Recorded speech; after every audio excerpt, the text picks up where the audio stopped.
Los pacientes que sufren graves problemas de peso y que se operan mediante cirugía bariátrica mejoran notablemente su estado de salud, al mismo tiempo que reducen las enfermedades asociadas al sobrepeso. De hecho, el 80% de los pacientes operados mejoran e incluso en algunos casos resuelven trastornos asociados como diabetes e hipertensión arterial, según recientes estudios científicos. En la Clínica Universidad de Navarra cuentan con un amplio equipo médico para tratar este tipo de casos. Cuando el paciente llega a nuestras consultas, entra en contacto con un equipo multidisciplinar de profesionales que le van a cuidar desde el minuto 1 hasta el seguimiento posterior.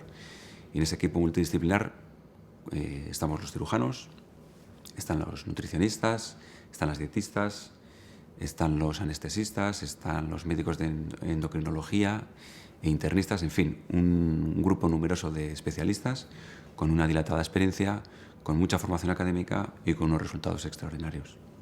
La Clínica Universidad de Navarra es un centro de excelencia en cirugía bariátrica y metabólica, puesto que tenemos una dilatada experiencia y porque nuestros resultados son continuamente validados por centros internacionales en los que comprueban que los resultados tanto de pérdida de peso como de resolución de los problemas asociados son excelentes. Los análisis médicos más recientes confirman que la cirugía bariátrica es el modo más efectivo para conseguir una reducción de peso duradera en pacientes con obesidad mórbida. El bypass gástrico es una de las técnicas que se emplea por su alta eficacia. Se puede perder hasta un 70% del peso que sobra y la técnica es muy poco invasiva. Las intervenciones hoy en día en los equipos multidisciplinares como el de la Clínica Universidad de Navarra son cirugías en las que el ingreso consta de 48 horas, en la que es un ingreso muy confortable, en la que el paciente cuando lo operamos por la mañana, por la tarde ya lo tenemos en la habitación, empieza a deambular, comenzamos con una dieta líquida y progresivamente cada especialista del equipo multidisciplinar le irá dando las indicaciones hasta que al segundo día se van de alta para casa sin ningún problema. A día de hoy, los profesionales de la Clínica Universidad de Navarra han realizado cerca de 250 intervenciones de cirugía bariátrica a pacientes navarros. Hemos escuchado al doctor Víctor Valentí, es el doctor que operó a 2 mujeres navarras entre múltiples pacientes que han pasado por esta situación. Y 2 de sus pacientes están hoy con nosotros porque nos quieren contar realmente su testimonio, cómo era su vida con 130 y 140 kilos respectivamente y cómo realmente la vida les ha cambiado tras pasar por esta intervención quirúrgica, por esta cirugía de la que nos hablaba el doctor Valentí. Les damos la bienvenida a Sonia Zabalza. ¿Qué tal, Sonia? Hola, ¿qué tal? ¿Cómo Buenas estás? tardes. Bienvenida. Bien. 43 años y llegaste a pesar más de 100 kilos, ¿verdad? 140, 800. Luego nos cuentas cómo era la vida antes y cómo es ahora, Después, ¿verdad? sí. Porque has perdido 70 kilos por lo menos. 72, 200. Nos cuentas todos los gramos, ¿no, Sonia? Sí, yo todo, maja. No Un me gramo extraña, al detalle. Cuesta. Mari Carmen López, ella es de Cadreita, otra mujer navarra que también pesaba más de 100 kilos, Sí. ¿verdad, Mari Carmen? Sí, sí. Y que ha visto cómo su cuerpo se ha reducido a la mitad, Mari Carmen. Pues 40 kilos. ¿Cómo te sientes? Extraordinariamente bien. ¿Tú cómo eras cuando pesabas 140 kilos, Mari Carmen? Pues mira, yo te voy a decir, yo era una persona muy activa. Yo creía que el peso no me impedía el movimiento y tal y cual, pero sí, efectivamente, me molestaba y mucho, puesto que yo andaba un poco y tenía problemas de espalda, problemas de respiración, en fin, una serie de cosas que te va limitando muchísimo la vida. Claro, porque sois mujeres jóvenes que tenéis toda la vida por delante y vivir con 130 kilos de peso, ¿es vivir o no, Sonia? No, porque yo realmente no vivía. Reconozco que yo además tengo un trabajo de que me tengo que mover y no lo podía hacer. Es que es lo que ha dicho ella, es verdad que es que andabas, moverte te costaba, pues, el arroyo tenía más problemas de rodillas, Sí. y tenía más problemas también de espalda también por el peso, como dices tú, porque es verdad, es que no te mueves, es como Es una persona difícil, cuando ¿no? cogen una mochila Claro. con libros o con lo que sea, pues nosotros lo llevamos ya constantemente, ¿no? Claro. ¿Y es cómo que tomáis esto- la decisión, Sonia? ¿Cómo fue, o a ti qué te pasó? ¿Cómo llegaste a tener pues un índice de obesidad tan elevado, ¿no? Un sobrepeso tan considerable? ¿Cómo fue tu caso? A ver, yo vengo de familia de obesas, Sí. eso para empezar. Y luego yo, por ejemplo, a mí me pasó, mi padre se murió, yo era muy joven, y yo, como quien dice, me quedé en casa con mi madre. Sí. Entonces yo no sé si es el porqué el estar en casa todo el día, Sí. pues comes, porque yo como. Sí. Yo creo que comía o mal comía, bocadillo, mucho dulce, y es verdad que es que los kilos cuestan perderlos, pero Claro. engordar parece que no. Yo era muy propensa y engordaba muchísimo, Sí. muchísimo, muchísimo. Y luego, claro, a la calle llega un momento que es que no sales a la calle también por la gente, porque también es un problema también, no la calidad de vida, yo también he notado también calidad de vida de yo como Sientes salud un poco de miedo, perfecta, ¿no? pero también la gente también es muy cruel, entonces también ahí sí que también cambias muchísimo.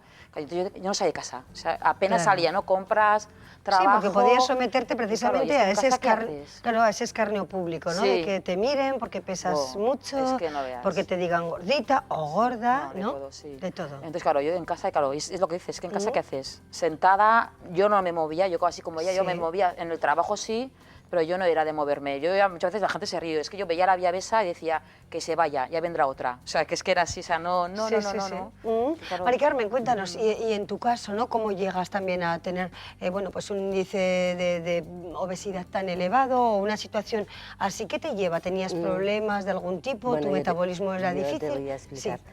Yo toda mi vida he sido no gordita, pero sí he tenido unos kilitos, Sí. ¿vale? Excepto cuando me casé, que era una persona normal. Sí. Tuve unos problemas... Normal te refieres a más delgada, ¿no? Normal. Eso es. De peso normal, ¿no? Eso es.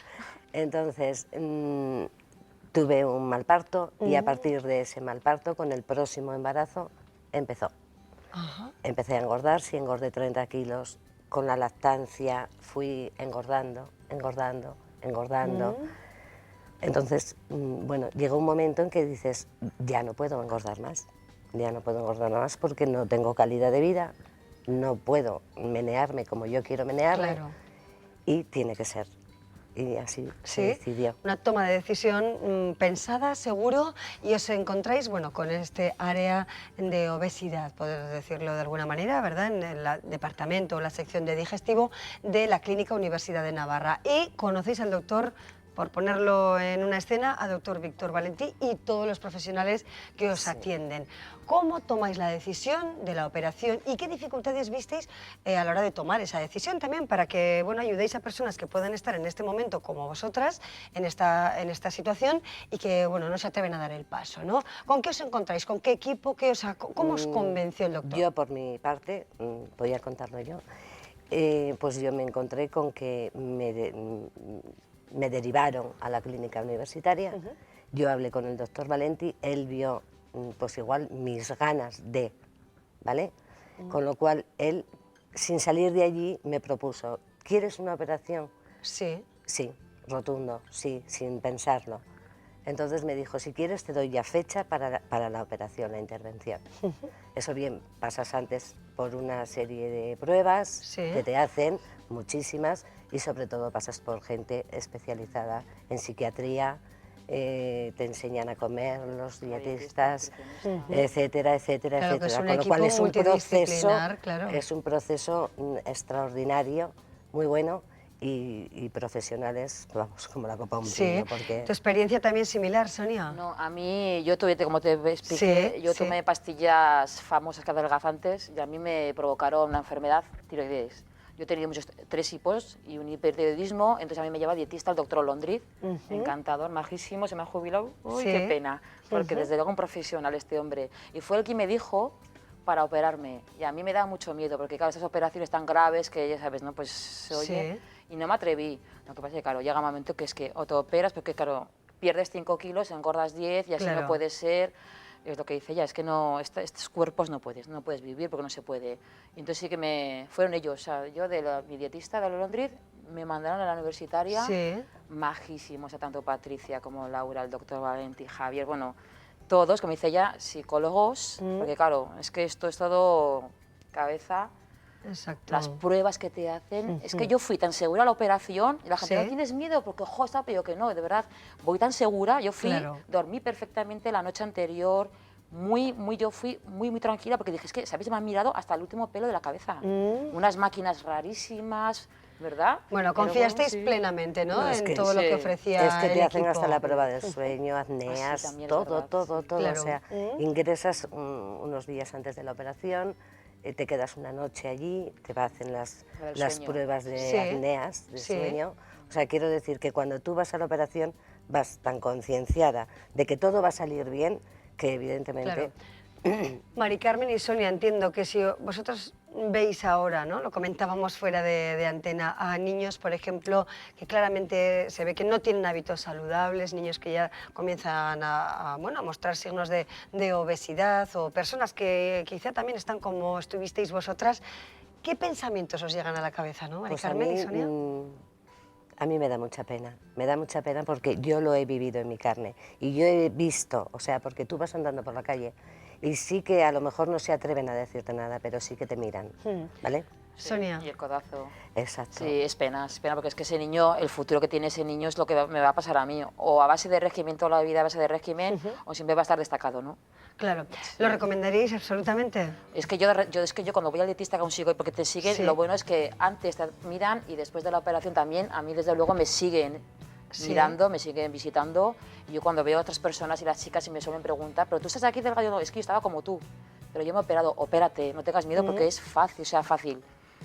Bueno, hay que pasar por un medio no sé qué, pero es que es verdad. ¿Lo recomendarías Sí. también, no, Mari Yo al Carmen? 500%. Antes, ¿verdad? No lo hubiera hecho antes. Pues nos quedamos con esos testimonios de mujeres que realmente a las que les ha cambiado la vida en todos los aspectos, podemos decir, además físicos y psicológicos, ¿verdad? Y de hábitos de vida, bueno, pues gracias a una decisión adoptada con el apoyo de grandes profesionales, obviamente, y supuesto. todo ese equipo, como veíamos en el vídeo, Magnífico, capitaneado de verdad. por el doctor Valentí. Gracias, Mari Carmen. A ti. Enhorabuena por la decisión. De nada. Suerte, desde luego. Estoy muy Sonia, feliz. gracias también. A Que ti, sigáis muchas así. gracias. Guapas y delgadas y estupendas. ¿eh? Gracias. Y con salud, sobre todo. ¿no? Sobre todo. Gracias, de verdad.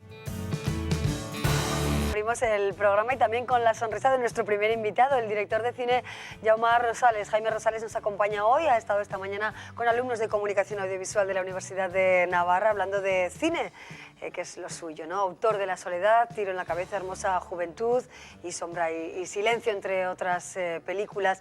Jaime Rosales, ¿qué tal? Bienvenido, buenas tardes. Muchas gracias. Gracias. Muy contento de estar por aquí. Muchas gracias por acompañarnos, hacer un hueco además en tu agenda hoy completa, ¿verdad?, en Pamplona. Bueno, y también sonreías, ¿verdad?, por ese cartel anunciador de las fiestas de San Fermín, que crees realmente que merecen una película, como ya se ha hecho.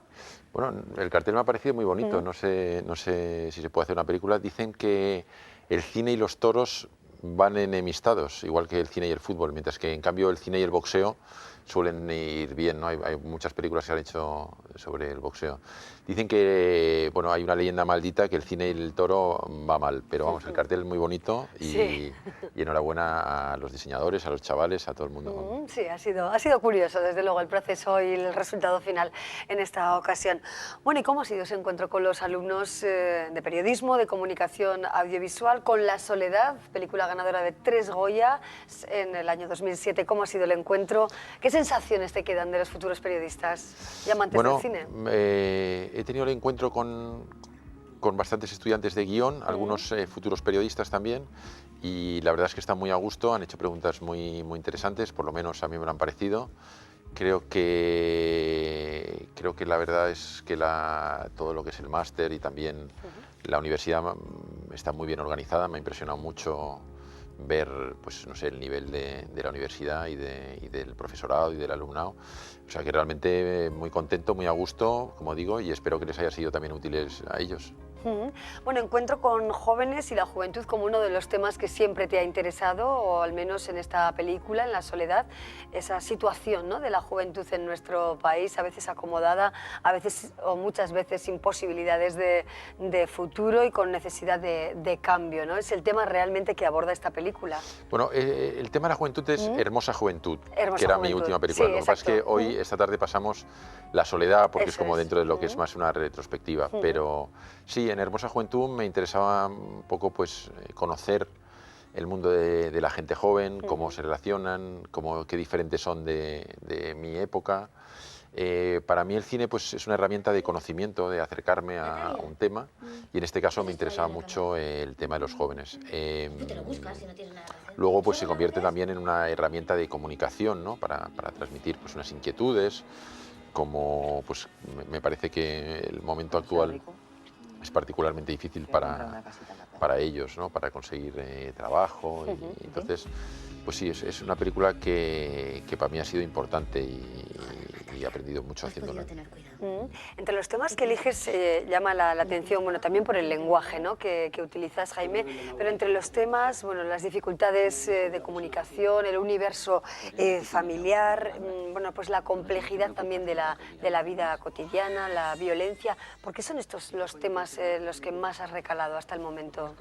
Sí, bueno, es difícil saber por qué uno elige un tema y no otro. A veces, pues detrás de una película puede haber una impulsión más de la inmediatez, una cuestión a lo mejor más social o más política, como es el caso de Hermosa Juventud o anteriormente Tiro en la cabeza, mientras que en otros momentos, pues en La soledad tenía más que ver con un momento vital mío, de ser padre, la fuerza de la vida, la fragilidad de la vida, cuando ves a un niño pequeño, o en Sueño y silencio, que era más una película sobre la espiritualidad, sobre los mitos, sobre la muerte, temas más generales, ¿no? Entonces, bueno, pues de una película a otra cambia la inspiración, la impulsión, y ahora, pues por ejemplo, ando metido más en un tema como más de tipo también mitológico, como una tragedia más griega.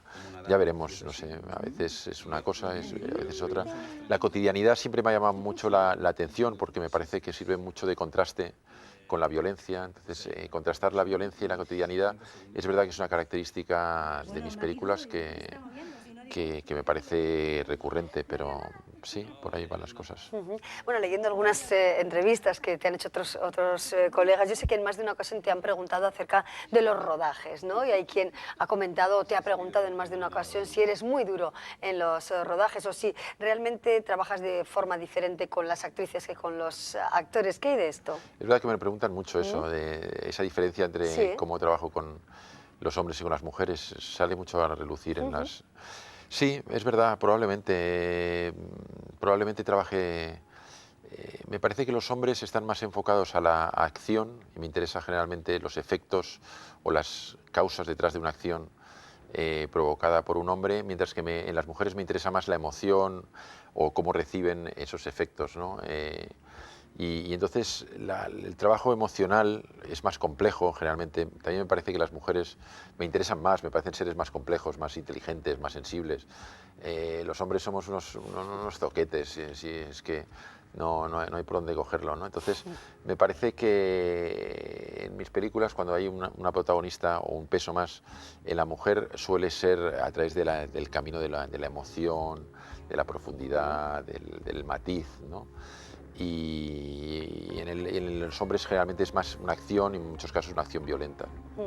Jaime, Tiro en la cabeza fue una película arriesgada, ¿no? El tema del terrorismo, el asesinato de 2 guardias civiles en Campbretón. ¿Cómo surge la idea de hacer esta película y por qué también esa proximidad desde el cine a un tema tan complejo como ha sido el terrorismo en nuestro país, el terrorismo ejercido por la banda ETA, que bueno, ahora además estamos hablando tantísimo de ello después de la entrevista reciente de Arnaldo Otegi y bueno, pues todos los movimientos políticos que se están dando.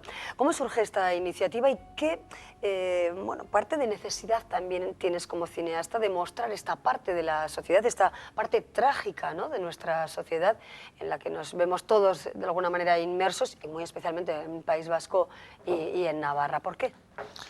Bueno, he de decir que yo no me considero un cineasta especialmente político, aunque puede ser que haya hecho un par de películas, incluso Hermosa Juventud puede tener un cariz, en la última película que hice también algo político, sociopolítica.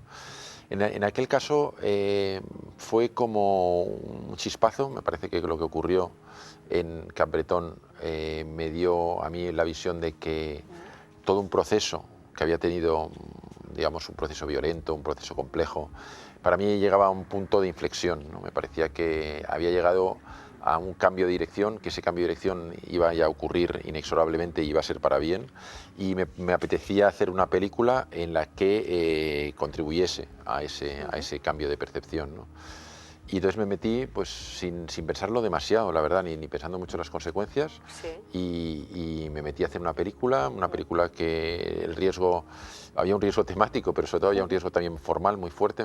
Era una película que lo que pretendía era mostrar desde una cierta distancia, pues también mi posición como cineasta.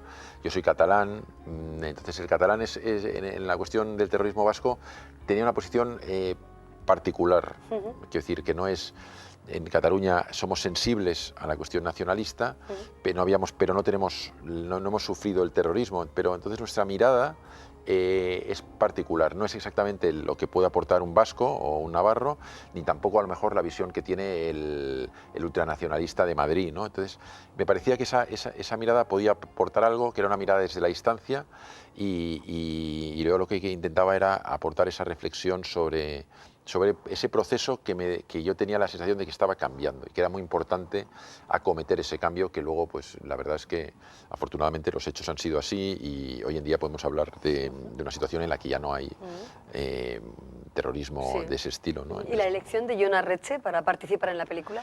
Bueno, Jon a Jon lo conocí en La Soledad, él era el director de arte de La Soledad, y yo sabía, porque en algunas conversaciones entre el rodaje me había comentado que él había estado, bueno, en una cierta conexión en su juventud con el entorno de la banda terrorista ETA, pero que al mismo tiempo tampoco había estado del todo y luego él había salido, y entonces me parecía, era un amigo, era alguien del mundo del cine, quería alguien también que conocedor para poderme guiar, y en ese sentido fue una colaboración muy rica. Yo creo que él aportó muchísimo en la película y en muchos detalles, ¿no? Entonces fue una lección que para mí era necesaria. Cuando yo planteé la película al productor, que me dijo enseguida que sí que quería estar, el condicionante era si Jon Arretxe estaba. Si Jon Arretxe no estaba, para mí no había película, no era posible la película sin él. Y curiosamente, pues enseguida comí con él, se lo expliqué, me dijo, venga, para adelante. También tuvo yo creo que él también sintió esa necesidad de hacer algo en ese momento sin pensarlo mucho en las consecuencias, ¿no? Y fue muy generoso y muy valiente. Sí. ¿Crees, Jaime, que bueno, quizá dentro de unas décadas, ¿no?, cuando se siga hablando quizá, bueno, con otra mirada también al tema del terrorismo, proliferarán las películas de esta temática, como ha sido, por ejemplo, con toda la época de la guerra civil y la posguerra? ¿Crees que el cine va a explorar más este camino de la violencia hacia la paz? Yo pienso que sí, debería, porque me parece que desde un punto de vista, como quien dice, puramente técnico, dramático, es un tema fascinante, ¿no? Tiene, digamos, tiene todos los ingredientes, puede sonar muy frívolo dicho así, ¿no? Pero tiene todos los ingredientes dramáticos que lo hacen interesante para un espectador que quiere ver un espectáculo dramático, ¿no? En el sentido de la acción, de la traición. Hay elementos que, por ejemplo, cuando Aristóteles habla de la tragedia griega, dice un elemento fundamental es la traición, ¿no? Entonces él habla de la belleza, ¿no? Dice, una tragedia es más bella cuanto más dura es la traición, y es más bella cuanto, pues si es entre hermanos o entre marido y mujer, o sea, cuanto más vínculo, más bella es, porque el ser humano nos gusta eso. Entonces, mayor intensidad, ¿no? Mayor intensidad, ¿no? Entonces, al final, yo creo que sí, ¿no? Pues se han hecho muchas películas sobre la Segunda Guerra Mundial, se han hecho películas sobre el Holocausto. ¿Por qué? Porque tienen el contenido dramático. Claro, es más difícil hacer una película que tenga mucho interés sobre una viejita que se le cuelga un gato en un árbol, ¿no? En cambio, lo que pasa es que muchas veces hay que ir encontrando la perspectiva adecuada, ¿no? La distancia adecuada. Sí, y las formas de contar también es algo interesante, ¿no? En tu punto de vista, que has utilizado en algunas películas, bueno, el lenguaje incluso de los más jóvenes, aunque ya es lenguaje de todos, ¿no? El tema del WhatsApp y, bueno, y esas nuevas formas que planteas, esa polivisión, ¿no? ¿Crees realmente que el cine es todavía un arte por explorar que bueno, pues tiene mucho futuro también en cuanto a la forma de narrar las historias? Sí, claro, por supuesto. Me parece que o sea, la historia de cualquier disciplina artística es la historia de su desarrollo formal. Entonces, si me hicieras la misma pregunta respecto a la pintura, también te diría, la pintura tiene muchísimo recorrido todavía, la arquitectura, todas las artes tienen infinitos recorridos, que nunca se acabará, nunca se llegará al punto omega de la creación, ¿no? Entonces, en la parte fílmica, efectivamente, ahí siempre estoy reflexionando, ¿no? Entonces, la reflexión la creación de una forma siempre es compleja, es como si alguien tuviera que crear, si fuera un matemático y tiene que crear un nuevo teorema, pues realmente se tiene que estrujar el cerebro para encontrar un nuevo camino, pero me parece que es fundamental y luego es muy estimulante, es muy hermoso, es parte de lo que yo hago porque me gusta hacerlo. Si hubiera que hacer una radiografía del cine español, ¿con qué nos quedamos, Jaume? Tú que bueno, pues, estás en este mundo hace ya mucho tiempo y que conoces los entresijos también del panorama en nuestro país, ¿con qué nos quedamos? ¿Cómo está ahora mismo el cine? ¿De qué adolece? ¿Qué le falta? ¿No? ¿Que faltan historias? ¿Falta mejor distribución, mejor producción? ¿Qué falta aquí? Bueno, es curioso, ¿no? Esta figura que dices de la radiografía, nunca nadie me lo había dicho de esta manera, ¿no? Me parece... Una radiografía es curioso, ¿no? Porque sí es algo que intenta, que tiene que servir para diagnosticar, ¿no? Entonces yo no sé si vas por ahí, yo lo tengo por ahí. Cuando tú miras los huesos, que hay algo roto, está todo bien, el músculo... Bueno, yo creo que el cine español es algo que está en evolución, como todas las cinematografías. Dentro de esa evolución se alimenta de las corrientes estéticas propias y extranjeras, y yo creo que estamos en un momento bastante interesante porque me parece que se está logrando hacer una serie de películas que están conectando con el público. Entonces el cine español me parece que hace unos años llegar al 15% de la cuota de mercado era muy difícil, hoy en día estamos sobre el 25%, entre el 20 y el 25%, parece que no, esa diferencia es importante. Y luego creo que también es un cine que empieza a recorrer la modernidad, ¿no? Me parece que pues el cine que hacemos, pues José Luis Guerín, Isaac y la Cuesta, luego pues Pedro Almodóvar ya viene también de la modernidad. Sí. Entonces, todos estos cineastas al final creo que también están haciendo una impronta en la dirección del cine que tradicionalmente ha sido más académico, más clásico, y eso me parece saludable. Entonces, bueno, hemos pasado unos años en España en el que la crisis está afectando a todo, está afectando a los recursos, está afectando también a los bolsillos de las personas que tienen que comprar una entrada de un cine, pero es parte un poco del entorno en el que está el país y en el que está el mundo, ¿no? Entonces, esas dificultades me parece que son propias, pero yo creo que la industria yo veo que produce una variedad suficiente de películas, algunas de más calidad que otras, pero no lo veo tan mal. Y para los estudiantes con los que hoy te has encontrado y luego vamos a poder volver a ver, ¿no?, la película La Soledad en el entorno de la Universidad de Navarra, para los estudiantes de guión cinematográfico, para esos estudiantes de cine, de comunicación audiovisual, ¿hay futuro en nuestro país o el futuro está fuera siempre?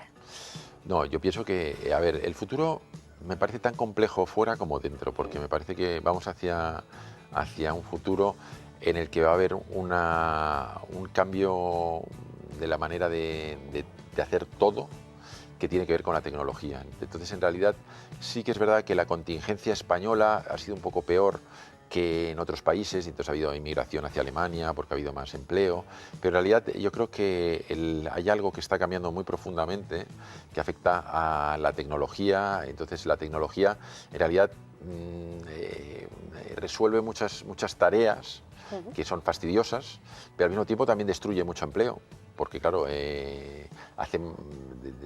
antes para hacer algo que se daban 3 días y 5 personas, ahora lo hace uno y en medio día, ¿no? Entonces, claro, eso hay un tiempo de trabajo que se tiene que redefinir. Entonces, creo que los jóvenes van a tener que reencontrar su manera de añadir valor, porque no es tanto apoyarse en la máquina o en el ordenador o trabajar con esas herramientas, sino que creo que el valor va a ser siempre de creatividad y mental, ¿no? Entonces, a partir de una herramienta que hace algo de manera que a la herramienta le es muy fácil, el humano tiene que aportar valor dentro de esa cadena, ¿no? Entonces, esa reinvención... Claro. Me parece compleja. Se complica la situación, ¿no? Sí. Pero bueno, mirada de optimismo también para esos estudiantes que lucharán seguro con ilusión por hacerse un hueco en este no fácil, ¿no?, panorama del cine en nuestro país. Jaume Rosales, muchísimas gracias por acompañarnos. Ha sido un placer. Enhorabuena, la verdad, por tus películas y los temas complejos que eliges y cómo los cuentas. Gracias. Muchas gracias a vosotros. Muchas gracias y buenas tardes.